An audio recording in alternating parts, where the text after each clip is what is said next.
Hello and welcome to the Road Trip Sports Podcast. My name is Harrison Crook and I'm joined today by my co-host Oliver Gilmour. Ollie, how you doing? I'm good, man. Keen to chat all things footy today and all things Melbourne. Yeah, it's going to be great. Another city in Australia, so all of our AFL fans can be so happy that we can chat some more AFL today in the AFL heartland that is Melbourne. Now, if you enjoy this podcast and if you enjoy what we do, make sure you follow us on all of the socials. We are on Facebook, Instagram and TikTok at Road Trip Sports Pod, and we just recently had a video hit 750,000 views on TikTok, so it's a great page to follow. Make sure you keep up with all the videos we are going to be posting. We've got a lot of content prepared and it's going to be some great fun. We're also on YouTube. You can find us Road Trip Sports Podcast. That's what you need to search for that. We also take inquiries. If you've got any stories, any voice recordings that you'd like to send us, telling us all about your experiences, make sure you send them into roadtripsportspodcast@gmail.com, and that's where you can get in contact with us. But it's going to be another exciting episode today, and I'm really keen to get into it. So, Ollie, like we do every week, do you want to take us into and introduce the city of Melbourne? Yeah, let's do it. So, Melbourne is the capital of Victoria and is the second most populated city in Australia. It's regularly voted as one of the most livable cities in the world and features a number of sports teams, in most notably the A-League, NRL, NBL, Super Netball, Rugby Union and AFL, among others. When talking about Melbourne today, we'll have probably a direct focus on AFL, but we will touch on some other sports as well, such as cricket and rugby league. And there's a lot of other individual sports in Melbourne which are really cool to talk about. But to kick us off, did you want to tell the audience what we're starting with today? Yeah, so we really enjoyed doing our superlatives chat a couple of weeks ago. So what we're going to do today, we're going to do something similar. We're going to do AFL predictions, with Melbourne being the AFL heartland. We want to make sure we can do some predictions and get them out there with the season starting very shortly. Did you watch any of the preseason games over this week? I caught a little bit. I actually more watched it for AFL fantasy and just to check out some players' new roles, that sort of stuff. When's your draft? Well, it's not. We don't actually do a draft. We do it. It's called a classic league, and basically everyone can have the same players, which you generally don't. Like there'll be 10 or 15 uniques, but you sort of build your team, and it's a salary cap thing, so it works out really well. But yeah, so you've obviously got to work with the salary cap, so you got to pick those up and comers. So yeah, I watched a few games to try and pick those guys out. Yeah, awesome. So we're going to do our predictions now. First, it's going to be an interesting one and sort of pie in the sky. We're getting our crystal ball out. AFL Sports Headline of the Year. What do you think by the end of the year, everyone's going to say that was the biggest headline this year in the AFL? I'm going for one that it's big, but it's probably not too big. But mine is Alistair Clarkson to coach the Gold Coast Suns in 2023. Gold Coast Suns. You reckon he's going to go to Gold Coast? Well, I'm just looking at the list. Alistair Clarkson's only going to Gold Coast for a holiday. We know he wants to coach somewhere, but Carlton have got a new coach, Collingwood's got a new coach, North Melbourne's got a new coach, Essendon's happy with their coach. Just all of those bottom-level teams, they don't seem to need a coach. But, I mean, you know what? Carlton will try and change their coach whenever they can. So maybe Clarkson coaches Carlton. I expected him to last year. But, yeah, nonetheless, Alistair Clarkson to coach Gold Coast Suns in 2023. Very interesting prediction. I think it's going to be interesting to see if he can take Gold Coast somewhere. Since they've been an expansion team, they haven't really done a lot in the competition. They've had Gary Ablett Jr. there, but weren't able to do anything with him. So it's going to be really interesting to see if that does come to fruition, which of course it will, because we know the future. We've been there, we've seen it. It's going to be interesting to see whether he could be able to pull Gold Coast up to a level where they can gain that national respect. Yeah, and I like Stewie Dew as their head coach, but I think something's got to change. We know Clarkson's a good people person, and I think he can produce some guys to Gold Coast, some older veteran guys, to maybe get those young guys across the line and turn them into elite players. There was a few headlines a few weeks ago that he'd already reached out to some players to sort of not re-sign and come and play for him in 2023, but didn't name where. So it's all in the open. That's my headline. What about yours, man? I'm gonna say an interesting one. I think it's time. I think the AFL is going to announce a new expansion team. I think there's a lot of markets. I've got some ideas on some markets that could use an AFL team. Obviously, the biggest one would be Tasmania, and we've seen a lot of teams. A lot of teams have connections with Tasmania, like North Melbourne, like Hawthorn, where they travel there, and they've sort of become the de facto teams. Now, I think that that's a viable option where there's that AFL exposure there. There's the AFL interest there. There's a couple of other ones around the place, like Canberra is a big market. Newcastle is starting to build in the AFL scene. I don't think they're ready yet, but yep. I could see it in the next 20 years there being a team in Newcastle. You've got Northern Territory, who's footy mad. It's going to be dependent whether the market's big enough, but I could see a team there. So I think there's going to be announced a new team in the AFL. Even North Queensland could do with an AFL team. They've got the support there. You see that with the Cowboys. I think it's time for a new expansion team. I think it's a growing league, and there deserves to be a 19th team in the AFL. Do you see one of the... So you see it's a new team. You don't see a relocation from North or Hawthorn or anything like that? Well, I think that they're just too established in their markets. They're such traditional, historic teams, and we're going to go into a bit more.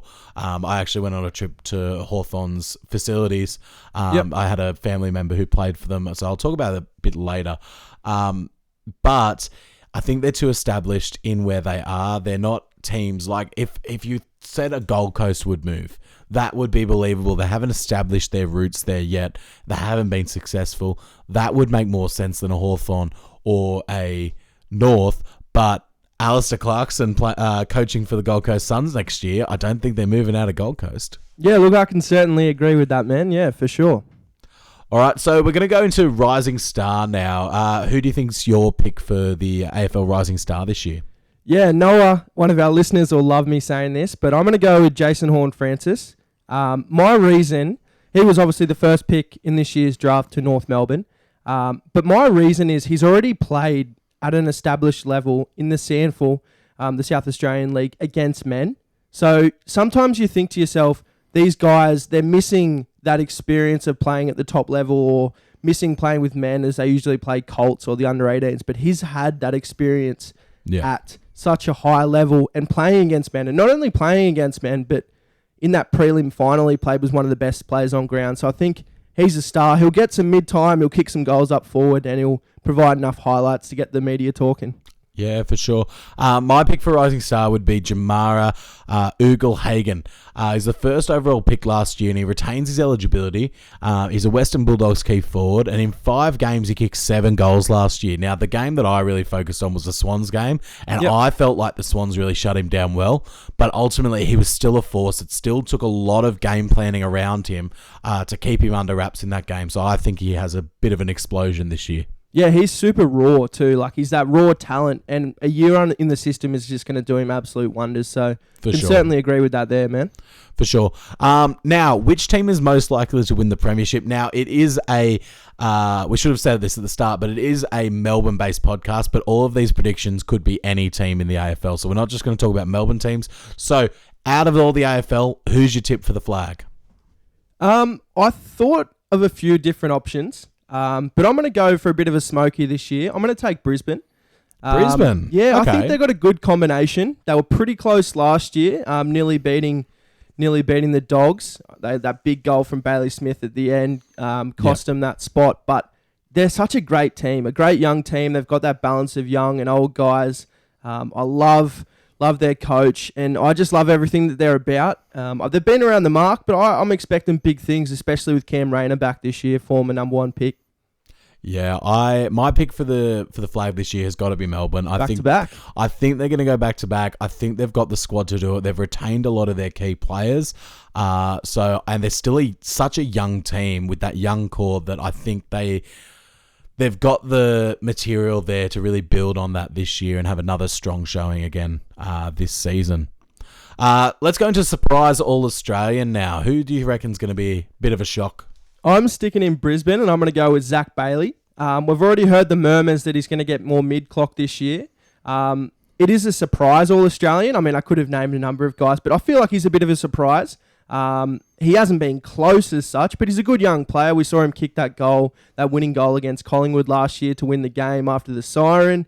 But yeah, with more mid-clock, I think he's a real smoky. Yeah, I think that's a good choice. My pick is someone that we know of very well, someone who grew up in our hometown of Newcastle, and that's Isaac Heaney. I think with the recent rumours coming out that he's going to make a move to the midfield, I think it's his coming out party this year. I think he's really going to explode on the scene. And it was interesting, we were looking at the Brownlow odds before we came on today, and Brownlow will be coming up, our prediction for that, but Heaney's surprisingly high on the Brownlow list. I was so shocked. He's the second highest Swan on there, and he's quite high. He's only paying out $26 to win the Brownlow, which for a player who he's played very well, but he hasn't sort of had that breakout yet, I think that's very high, and it shows that the respect he has around the league, where if he does make that move to the midfield, he's got enough respect where he might pop and might be able to make that All-Australian team. Yeah, I think it is really riding on that role change. He's that player that could probably get an All-Australian in the forward line, but I think he probably takes that little bit more mid-time, maybe a little bit of a different role to get it done. So that's mine. That's mine in Zach Bailey, and yours is Isaac Heaney. I mean, that's a pretty good choice as well. I think they both have a good chance to make it. Top four. Who's your pick for the top four? Just going to rapid fire these in no order. I suppose you could probably take this in order. For the regular season, I'm going to go with Melbourne, the Western Bulldogs, Brisbane, and then Geelong. Mine's very similar, but you're omitting a certain cheer from the red and the white, a certain team from New South Wales. I reckon the Swans will be a top four team this year. In no particular order, I've got the Sydney Swans, the Melbourne Demons, the Bulldogs, and Geelong. I think the Swans, probably, if I'm being honest, they squeak in there at the 4. I don't think they can quite get the minor premiership, but I think they're a really good option to make the 4. I think their squad is young and it's strong. I think they're a good shot. Okay, and what else are we thinking? What are the other teams there? So I just mentioned before, I've got Melbourne, I've got Western Bulldogs, and I've got Geelong as well. Okay, sweet. The one thing that we missed here is no Port Adelaide. They've been up there the past few years, but not in there for us. Yeah, very interesting decision. I just guess they're the odd man out with our picks, aren't they? It's like we've got sort of the underdog, the sort of up-and-comer with your Brisbane and my Swans. I think they're just that fourth team that we sort of got to bump down to get one of those up-and-comers into our 4. Okay, and who do you reckon wins the wooden spoon? It's a tough conversation because any given year you could mention a number of teams, but I think North Melbourne, they don't have the strength in their list and they're perennially down there. It's an easy pick to make. I think North Melbourne wins the wooden spoon this year. I think the easy pick for me is Gold Coast. That ties in the Alistair Clarkson taking the new job. They seem to win it every year. Change the name to the Gold Coast Wooden Spoon Award. But that's mine. The Gold Coast Spoons. Now, the Brownlow. Who have you got for the Brownlow? I've got Marcus Bontempelli. He's been pretty close the last couple of years, the Bont. But I just think that he's had a bit of trouble with such a prolific midfield and guys stealing votes off each other. But we know the AFL loves him. We know the umpires love him, and we know most people in Melbourne love him, especially those doggy supporters. So, if I'm being honest, I have to agree. But my pick is probably a bit of Swans bias coming out, but my pick is going to be Callum Mills. I think he showed a lot in the midfield last year for the Swans. I think if the Swans are going to make the 4, they need their role players to really deliver, and Callum Mills is one of those players who can really shine for them and can really take them to that next level. Well, he's dealing with a little bit of an injury, but he should be over that hopefully by round 1. And I think he's a good chance. He had a huge year last year, so... last one we've got before we get into our next segment will be the Coleman Medal. Who you've got for the Coleman Medal? I've got Harry Mackay. Of course, I'm going to mention him as Carlton's young gun, but he wins it again, back to back. Very nice. Well, I'm going to say that the great Buddy Franklin gets the Coleman Medal. I know it's a bit of an underdog, but he's keen, he's hungry, and if he stays healthy, he's still one of the best players in the comp. He still is a goal machine. I think Buddy's still a good chance for the Coleman. Yeah, I think Buddy's an obvious choice, but I think the only thing with Buddy is just how many games he misses. Surely the Swans put him on ice a bit this year, in fears of him getting injured if they want to make that finals run. But Load good management choice. with Buddy, I think, is going to be key for the Swans winning the flag. So I think either the Swans make the top 4 or Buddy gets the Coleman medal, but I'm going to hedge my bets and put them both down. Now, let's get into Melbourne. We've talked about our AFL predictions. Let's get into Melbourne. Melbourne has a lot of different major sporting events. It's not known as much for the variety of different stadiums it's got. Yep. It's more known for the amount, the sheer volume of events that it hosts. It's sort of the mecca of international sports in Australia, would you say? I'd say so, yeah. I think having the MCG, I think it's the most historic ground in Australia for me. But it just, as you said, it hosts so many prolific events, hosts that AFL Grand Final every year. But even just on that quickly, do you think it should be in Melbourne every year? It is tradition. It is tradition, and it is something that everyone looks forward to. You've got the parade in Melbourne. You've got all the pomp and circumstance around it. However, I think it's been really good that it's gone around the country lately. I think a solution could be every second year in Melbourne and every other year find somewhere new, like a Perth, like a Gabba, like an SCG. Share it around a little bit so we can grow the sport, because the sport still is, it is Australia's sport and it is the most popular sport in Australia. Sorry, rugby league fans, it is. But it still is very Melbourne-centric, and to make sure it's seen more as the national sport, it might need to share that around a little bit. Yeah, well, there's no reason why they can't do a parade in Perth, or they can't do a parade in Brisbane, or, we host in these major cities. So I don't think there'll be an issue there. I think that's a good suggestion. Maybe once every 4 years for me, maybe once every 2 years, as you said. But yeah, so the grand final's held in the last Saturday of September each year. And as you said, one of Australia's biggest sporting events. I haven't been to a grand final yet, nor has my team been to one since I've been alive. I'm a Carlton fan, so I was pretty grim there. I was in Melbourne one year for the grand final. We couldn't get tickets, but we went to the parade. The parade was awesome. We went and did all the activities, and it's such a family oriented event. They've got so many. I think it was Federation Square had all the family activities, all different AFL skills and drills to do. They really gear it towards the families and making sure everyone can enjoy the footy. It was a great experience, even just being around and feeling the vibe of that city around grand final time. It's a great place to be, and I would love to go to a game one day. The one thing, whilst we're on the topic of the grand final, that I want to see come back is the under-18s. They used to play, when the Calder Cannons were dominating, they used to play that under-18s, and it was almost like a pre-draft little match. They did that last year, but it was sort of not the same thing. It wasn't on the same date, at the same ground, all that sort of thing. But continue to play those games and televise them. They don't televise them anymore. That's what I want to see. But yeah, love my grand finals. Now, speaking about the MCG as an AFL venue, have you been to any AFL games at the G?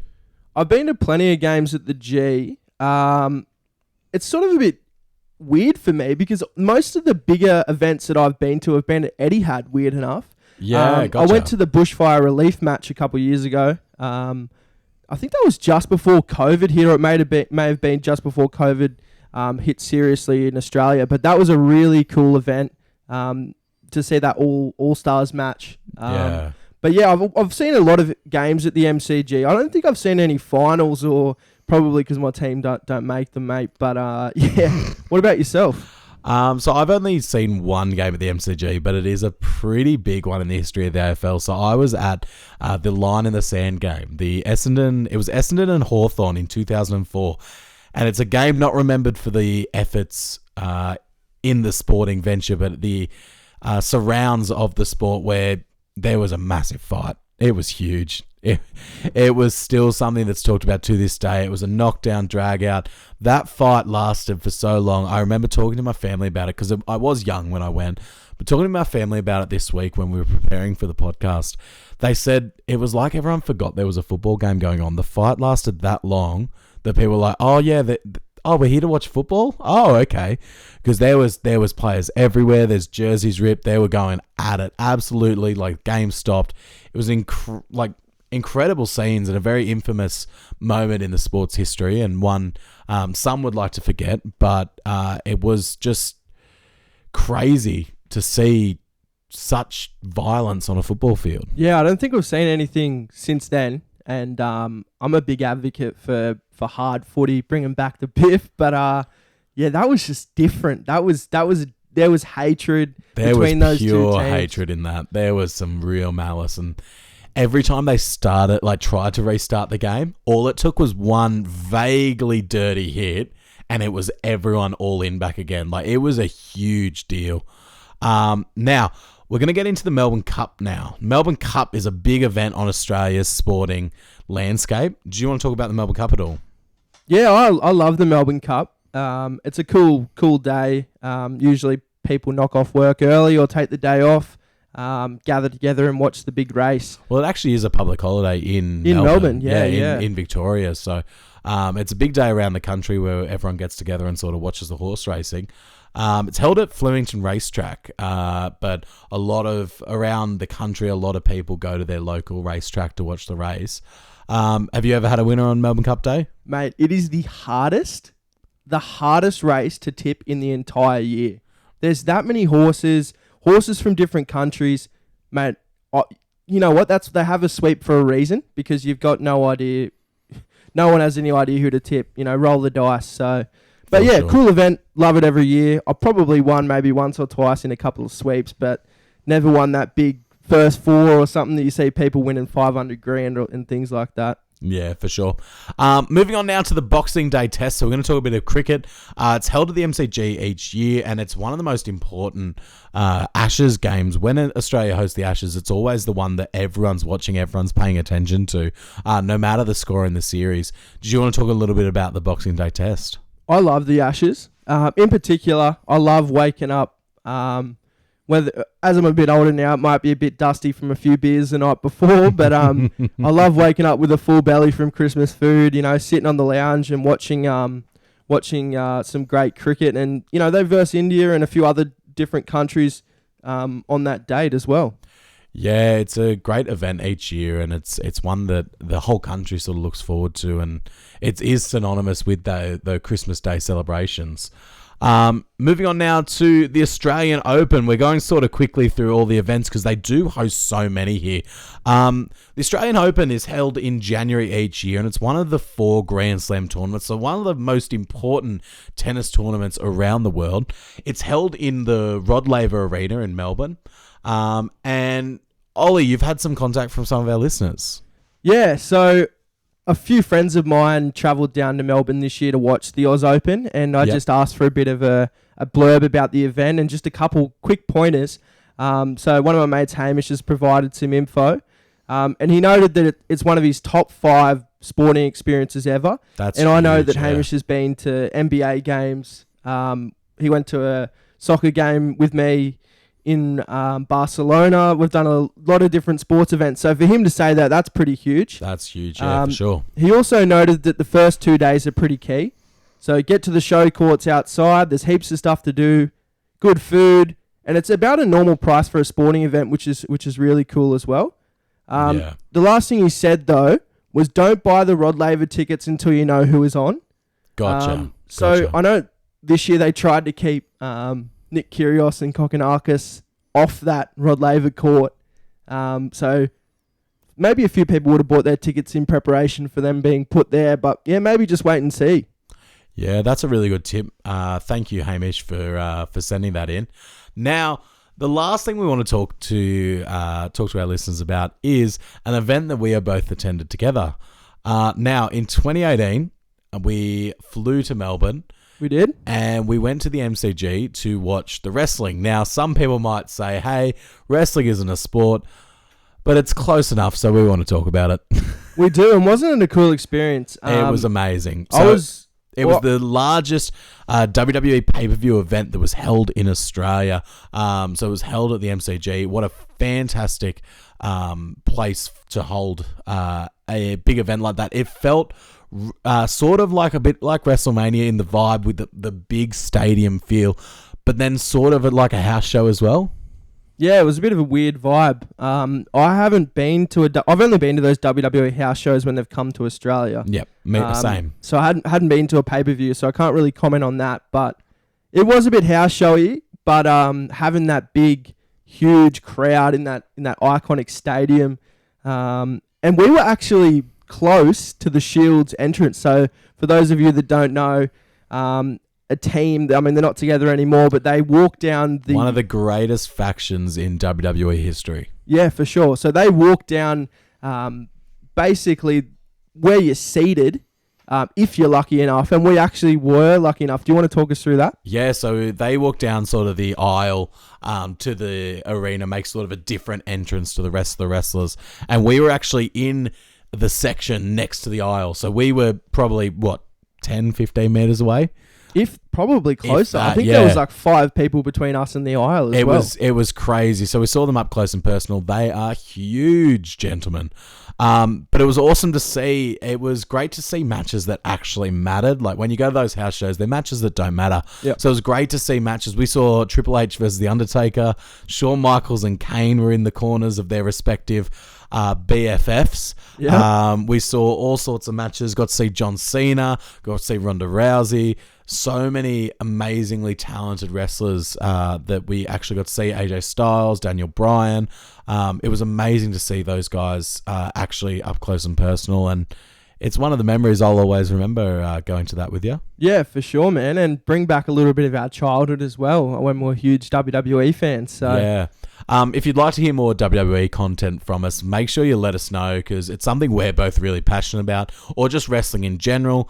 We're really passionate about it. So if you'd like to hear more of that from us, we'd love to share our thoughts if that's what the fans want. Now, it's time. The Icon of Melbourne. So each week we pick an icon of the city we're talking about. It's someone who epitomizes sport in that city. It's the first person you think of when you think that city and sport. That's the first person you think of. So some of our winners in the past, we've had Aaron Rodgers in Green Bay. We've had Dwayne Wade in Miami. We've had Adam Goods in Sydney. And we've had Steph Curry in San Francisco. So we're taking it to the Icon of Melbourne today. And we've got a few finalists to share. Ollie, do you want to take us through the finalists? Yeah, so my first finalist, and I mean, you could probably argue that he should have been one of the top 2. But I'm not a big Richmond fan. Harrison's not a big Richmond fan. No. And I don't want to give Huey the pleasure of listening to us talk about Dusty Martin for 10 minutes. So, but he is a finalist. He's a 3-time premiership player and Norm Smith medalist, one of the best players on the big stage, and he won a Brownlow medal in 2017. For sure. He's definitely worth a mention, despite our despise for him. That's it. Another finalist for me is Lee Matthews. Yep. Lethal Lee. He's one of the best small forward and midfielders of all time. Kicked 900-odd goals and was just huge for the Hawks. The next one after that is Andrew Bogut. He was selected with the first pick in the NBA draft many years ago, and he became an NBA champion with my Golden State Warriors. So very close to my heart, Mr. Bogut. The next one for me is Ron Barassi. He actually won 10 premierships as a player and coach. Now, isn't that just huge? And then the last one is Shani Layton. So I thought I'd give her a bit of a mention. She's played for both Melbourne teams in AFL and netball.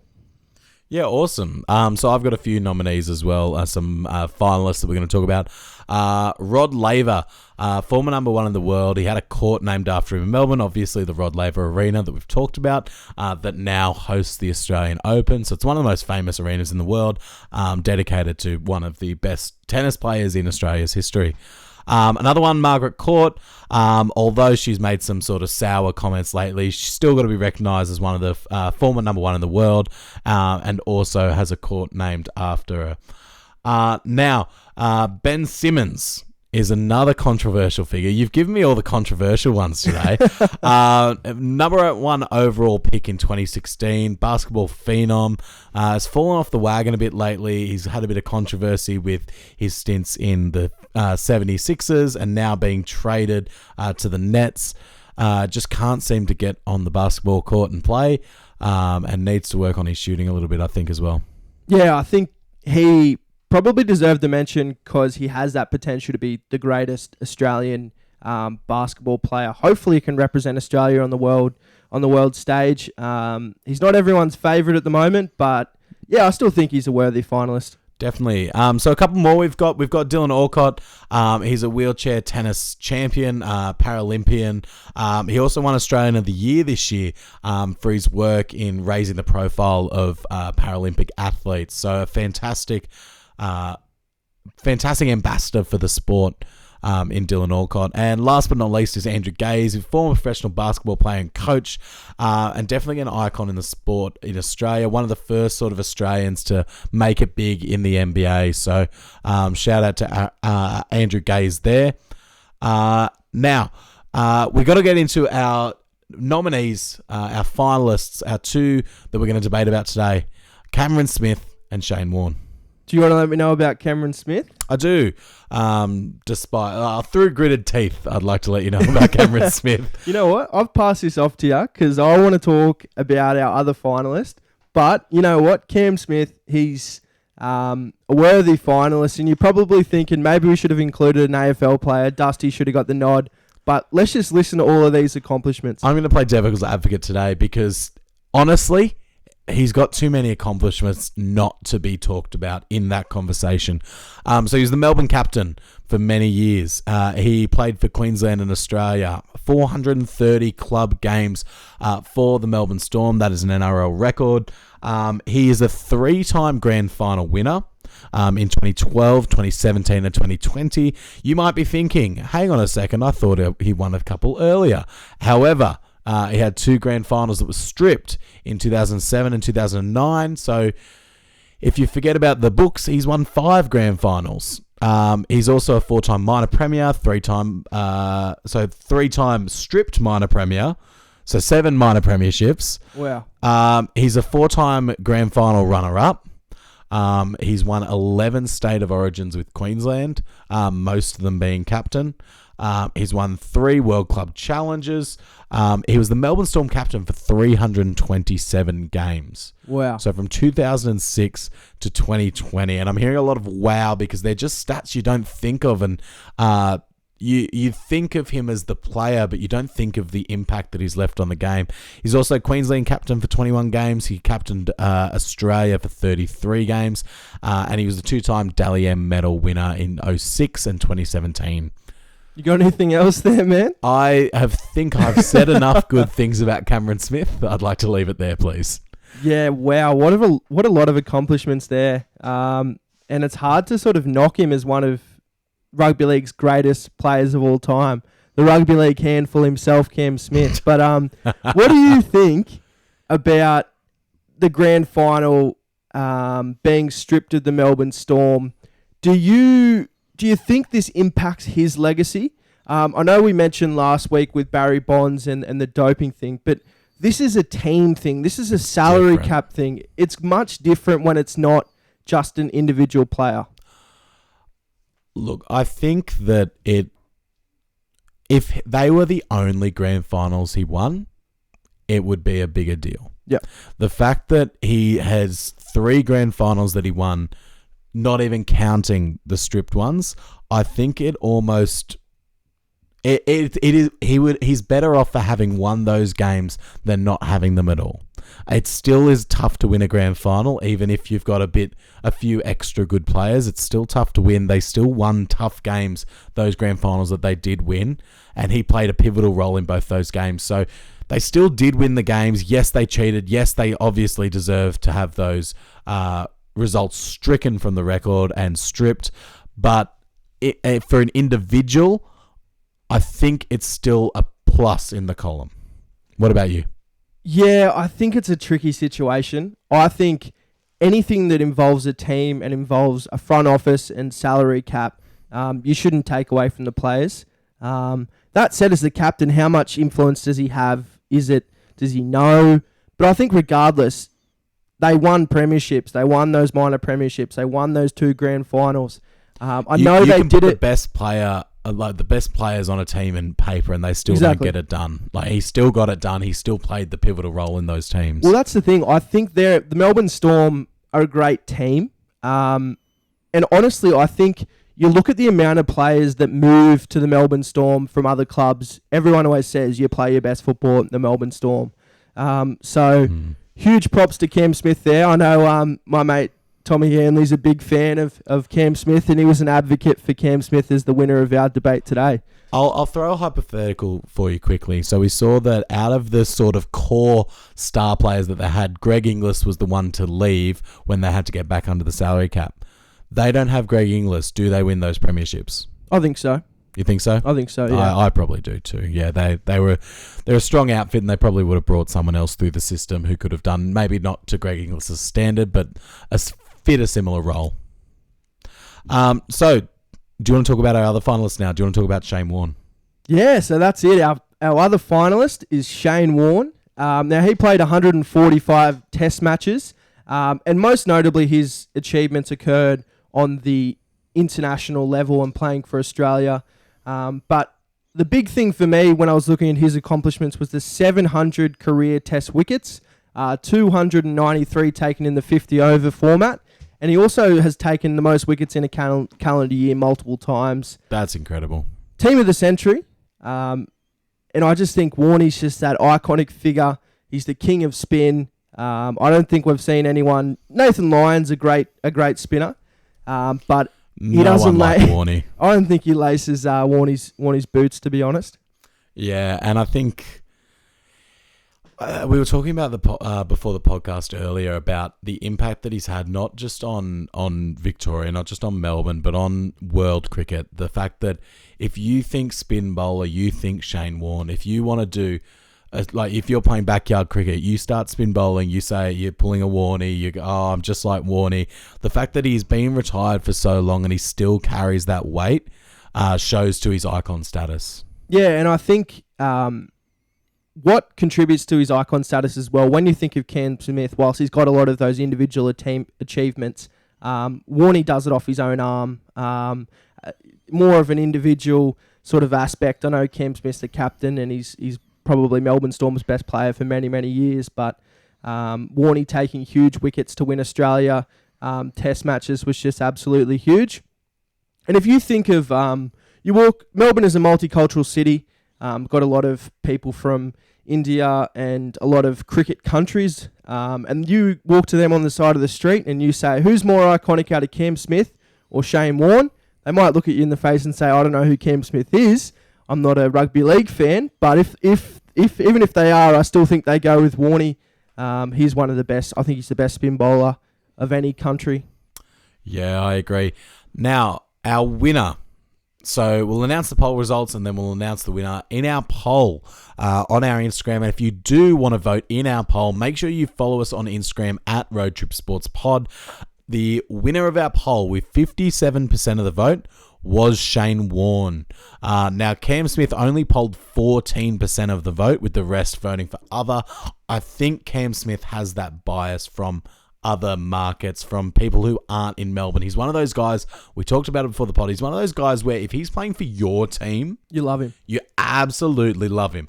If he's playing for the other team, you absolutely despise him. We were kind of talking a little bit about Michael Ennis being that sort of grubby player where when he was playing for Canterbury, everyone hated him. My family's a bit of Cronulla fan, so when he played for the Sharks, they were like, yeah, I mean, he's all right. Cameron Smith's sort of the same way, where he's loathed by the competition at large, but loved by his Melbourne Storm team. So, with that being said, with the results from the poll coming into mind, our winner for the Icon of Melbourne is the legendary Shane Warne.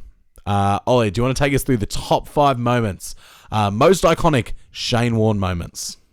Yep, so number 5 was an Ashes hat-trick in 1994, and Warnie became the 7th player to do so. And And anyone that takes 3 consecutive wickets is just amazing for me. So that's his number 5 moment. Number 4 was when Warne passed Dennis Lillee as Australia's highest wicket taker. We've since seen others pass Dennis Lillee, but Warne remains on top there. Yep. The number 3 moment took place in the World Cup semi-final in 1999. So Australia needed a breakthrough. Enter Shane Warne. In the space of 3 overs, he literally turned the game. He gets 3 wickets in those 3 overs, and arguably one of the greatest games of all time. Yeah. And he was the one that changed that game and won it for Australia. Yeah, for sure. His impact was just incredible in that game. For sure. So the number 2 most iconic Shane Warne moment. We have wicket number 700. Huge accomplishment. No one's ever even seen close to 700 since. And he's just been fantastic. Wicket taker. machine. Yeah. You know what? Give him the ball and Warnie, get us a wicket. It was literally like that. You know, There was points where Australia struggled on the international stage, and it was, all right, our quicks aren't getting the job done. Warnie, in you come, no matter the conditions. And that's why he took so many wickets, because he was almost like a fast bowler. He'd bowled that many overs. Yeah, for sure. And the number 1 Shane Warne most iconic moment was? I think this is very self-explanatory. What else could it be but the ball of the century? Shane Warne just defies physics, spins the ball, gets that breakthrough wicket. Just ridiculous. I've never seen anything like it. I've never seen a ball spin that much and just hit the wicket. I mean, it was pitching down leg side and nearly missed the stumps on the offside. So just huge. Absolutely incredible. And it's one of those things there, no matter how many times you see that ball, it's still shocking how far it spins over the other way. 100%. And that was just, it wasn't even like a choice, usually we'll probably work from 5 down to 1 to try and think of our moments. But it was like, all right, there's number 1, ball of the century. Let's make our way up now. Yeah, for sure. Now, if you want to see highlights of those moments, make sure you follow us on TikTok at roadtripsportspod. We'll have that video up there and you can follow along as we try to climb the ranks on our TikTok. It's also going to be on the rest of our socials at roadtripsportspod and our YouTube page, Road Trip Sports Podcast. Now, with that we haven't got much time left, so we need to get straight into this mailbag. First question, Joe from Newcastle. Who is the most overrated Victorian player? You're going to have a bit of fun with this, aren't you? Yeah, question master, Joe from Newcastle. We love your questions, mate. Thanks for another one. Love you, Joey. So, the most overrated Victorian player, if you're a Essendon Bombers fan, probably switch off now. I despise I don't that think club. Essendon Bombers fans are tuning in after your hatred. Yeah, I despise that club. And no one represents that putrid jersey more than Jake Stringer. He had a better year last year. I'll acknowledge he had a better year last year. But this bloke is known. Everyone raves on about the media, about how he can win games off his own boot, all that sort of stuff. But he's the most inconsistent player in the AFL. Many look to him as that match winner, but he doesn't often even deliver that. Yeah, for sure. Now, we've got another question from Sam Walsh. You get to start an AFL team from scratch. Who are you picking first? Oh, sorry, not from Sam Walsh. That was your answer. Yeah, no, my apologies. I noted down my answer here because, I probably didn't even need to, because we're talking about Sammy Walsh, Carlton's great. Number 1 pick. He wins that Rising Star, gets that All-Australian nod last year, nearly won the Brownlow as a 21-year-old. If I'm starting a club, I want a young player. I want an absolute bull running through the midfield, and I'm taking Sammy Walsh. Sammy Walsh actually asking the question there, Harrison. you love to see it, that he's a fan of the show. Yeah, Sam, I bet he's a fan of the show. My pick would probably be Bontempelli. I think he just has that strength through the midfield. He encourages guys around him. Like you said, he gets guys sealing votes because he gets everyone involved in the game. So I think he'd be a great... he's a bit older than Sam Walsh, but he'd be a great one to start with. Now, have we got any more fan questions at all?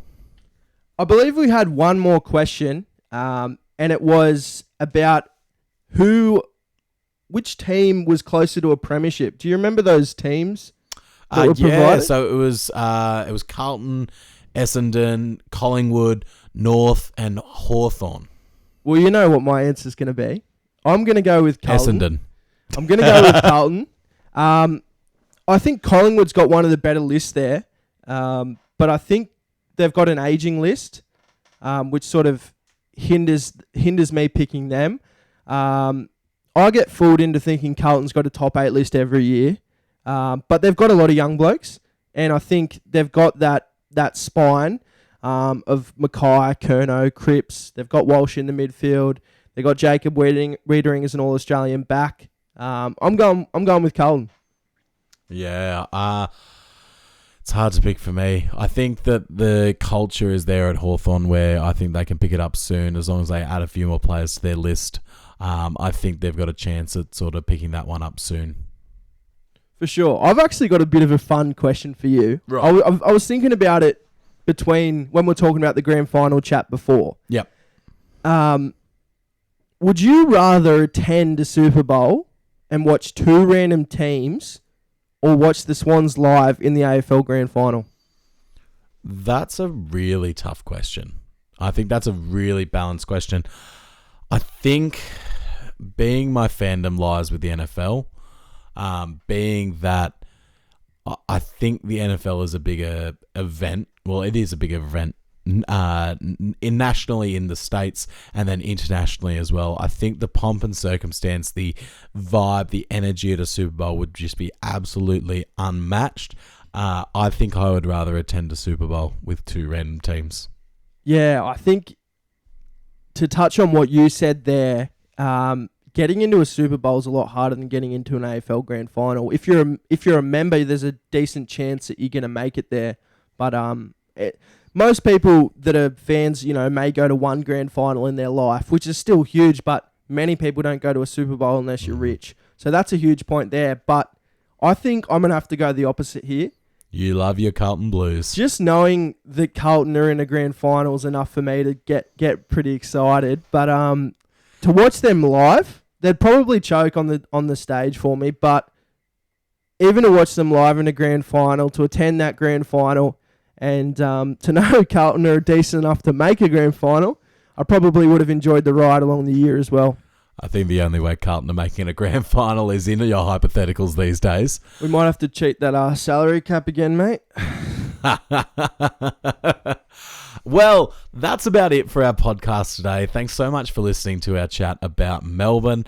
We hope you've enjoyed it. Next week's going to be very exciting. We're traveling to Los Angeles, and we're going to do our first 2-parter episode. Los Angeles is a huge sports city. They have got so many different teams. You look through all the sports, and it's a lot.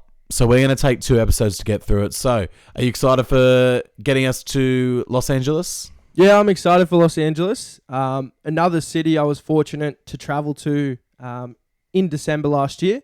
And I think, as you're probably all aware by now, we're trying to get those little trips that I did into the podcast early on, just whilst it's fresh in my mind. So I'm keen to talk about my experiences there, and I'm sure Harrison's keen to talk about some sports but also some movies and some sports movies. And we know it's the hub of all things movies and all things Hollywood.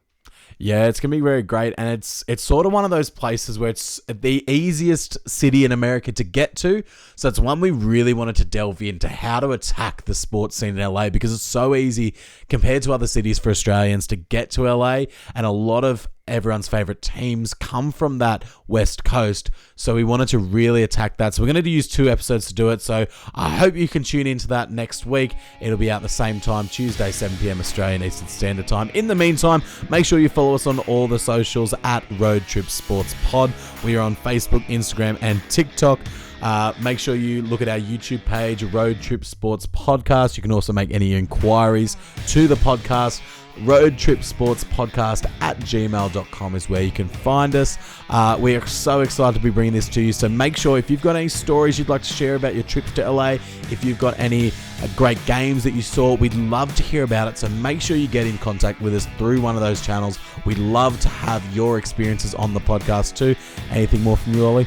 Yeah, just continue to support us on the socials. We really appreciate it. I know not a lot of our listeners were actually the ones that liked and got behind our TikTok, but to see 750,000 views is just ridiculous. And I know we don't do it for the views, we do it for fun, but it's really cool to see. So continue to support us on the socials. We'll keep putting out TikToks, we'll keep putting out the moments, and if you ever want any videos, chuck it in the comments or send us a direct message or an email, and we'll do our best to create that one for you. But yeah, that's it from us today. So thank you so much for listening. We'll see you next time. Thanks, guys. See ya.